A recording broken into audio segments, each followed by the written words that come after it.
국민 여러분 안녕하셨습니까? 그리고 공작관 TV 그레이트 게임을 애청하고 계시는 전국의 애청자 여러분, 오늘도 저희와 함께 여러분들의 귀한 시간을 함께 해 주셔서 감사를 드립니다. 지금 나날이 동북아시아에서 정세가 지금 일촉즉발임에도 불구하고 정말 한치도 앞을 정확히 내다보기가 어려운 상황에 도달하고 있습니다. 자, 지금 각국 간의 정보기관들은 서로 살아남기 위해서 각자 자기 나라에 이득이 될 수 있는 방안을 찾느라고 지금 고심 중에 있습니다. 과연 한반도를 둘러싸고 있는 현재와 같은 복잡한 국제 정세 속에서 중국과 미국의 양국 간에 지금 보이지 않는 물밑에서 전쟁도 치열하게 지금 전개되고 있습니다.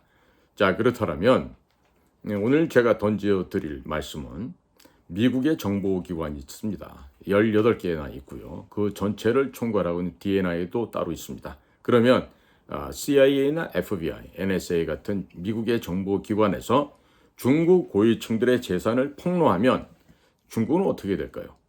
과연 내란에 직면하게 되겠습니까? 아니면 미국의 정보기관이 고위 관직에 있는 사람들의 재산 내역을 폭로하더라도 아무 일 없이 그냥 평온하게 지나갈 수 있을까요? 자, 이 매우 흥미로운 우리 예상을 해볼 수가 있습니다.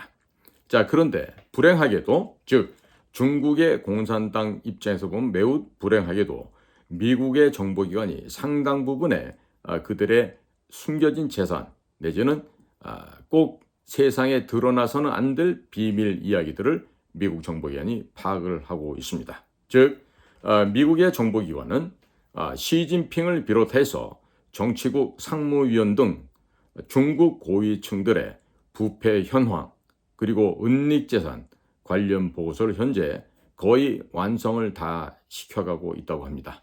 이와 같은 내용들은 미국 언론에 유출되어 보도가 되고 있습니다. 만일 이와 같은 사실들이 공개가 되면 공산당 통치 역사에 있어서 전무후무한 살상력을 가늠할 수도 없고 또 중국 공산당 역사상 사례가 없는 거대한 충격으로 내란 가능성까지 거론될 지경이라고 합니다. 2023년 국방수권법안 제6501조 규정에 의하면 국가정보총감독 아이웰 하인스는 작년 12월부터 국무부 장관 블링컨과 함께 중국 공산당 영도층의 재산과 부패 활동 관련 비밀 보고서를 공개하게 되어 있습니다. 대상 인물들 가운데에는 시진핑을 비롯해서 205명이 포함된 중국 공산당 중앙위원들과 25명의 정치국원 및 29개 성의 서기까지 포함되어 있습니다. 공개되는 날에는 중국 사회 전체가 공산당에 대한 입장을 철저히 바뀌게 되고 사회적으로는 커다란 원심력이 나타날 것이라는 전망을 할 수 있겠습니다. 대만의 리즈, 의지라는 뜻입니다. 리즈协会, 이 리즈 의지 협회의 집행장으로 있는 라영위, 라이롱웨이 이 분은 4월 16일 언론사 기자들과 함께하는 자리에서 미국의 무기라고 할 수 있는 이와 같은 중국 공산당 고위층들에 대한 보고서가 일단 공개되고 나면 엄청난 파장이 미칠 것이다. 그리고 시진핑은 다시 반부패를 구실로 해서 피비린내나는 숙청을 몰아칠 것이라는 견해를 보이고 있습니다. 사회적으로 인민들이 공산당에 반대하더라도 아예 그런 일이 없는 것이라고 여론을 조작하거나 구미 각국이 중국을 고의적으로 더럽히는 것이라고 주장할 것입니다만 중국 이미지에는 커다란 상처를 줄 것으로 예상되고 있습니다. 미국에 거주하고 있는 평론가인 란슈라는 분은 동보고서가 간부들 사이에 열람되게 되면 반부패 운동과 모든 법 집행기관 및 중앙기율 검사위원회라든지 등에게 커다란 웃음거리가 될 것이라고 전망하고 있습니다. 아울러 정부 각급 기관은 공무원 감봉의 편제 축소 및 감원 분위기 등에서 상상할 수 없는 충격에 빠질 것이라는 주장을 하고 있습니다. 자, 그렇다면 공산당은 부패와 추문 공개를 봉쇄하려 하더라도 전부 봉쇄할 수는 없을 것입니다. 이 란슈는 공산당이 아무리 여론을 통제하여도 인민들의 자아의식이 높아졌고 외부 세계를 접촉할 수 있는 통로도 많고 더군다나 이런 소식을 전파하는 속도는 빨라져서 국력이 쇠퇴하고 경제 발전이 여의치 못할 경우에는 인민들이 공산당을 원망하게 되는 것은 너무나도 당연한 일이라 합니다. 공산당이 세운 강국이 불만이 강한 사회로 바뀌게 될 것이기 때문에 강한 중앙과 강한 사회가 강대 강으로 부딪히게 되면 강압적인 방식으로 진압할 수 없는 지경에 이르러서 패망할 것이라고 합니다. 일단 동보고서가 공개가 되면 중국으로서도 봉쇄할 수 없을 것이라는 전망이 보다 지배적이다 하겠습니다. 보고서가 공개될 경우 중국과 세계의 경사가 되고 또 바이든에게는 점수를 줄 수 있는 상황이 어쩌면 조성될지도 모르겠습니다. 란슈는 역대 미국 대통령 선거에서 금년처럼 외국의 문제가 중요한 위치에 올라온 적이 없다라고 강조를 했습니다. 선거 전에 공개가 되면 바이든 연임에 크게 유리할 것이라는 견해이죠. 지금 시기에 관련 소식이 공개되는 것 자체가 대만 총통의 5월 20일 취임 이전이 될 것입니다. 그리고 11월 달에 미국에서는 대선도 있기 때문에 미국은 강한 면도 있고 부드러운 면도 구비했다는 것을 알리기 위한 것으로 반드시 공개하지 않더라도 위협적인 역할은 충분히 할 것으로 전망이 됩니다. 여기서 미국이 강한 면이라고 하는 것은 항공모함 등이 대만 근해에 출현해서 무력 시위를 하는 것이요. 미국이 부드러운 면을 갖고 있다고 하는 것은 고위층의 재산 보유 이런 내용들을 공개하는 소프트 터치가 되겠습니다. 향후 미국이 언젠가는 이 자료들을 공개하게 될 것입니다. 이것은 중국 인민들에게나 또 전 세계의 모든 국가 국민들에게 좋은 일이 될 것입니다. 중국은 대만 문제에 대하여 더 이상 정력을 쏟을 필요도 없게 될 것이고 내부적인 원심력으로 인해서 전체 중국의 공산당 일당 독재 지배체제가 혼란의 구렁텅이로 빠져버릴 것으로 예상이 됩니다.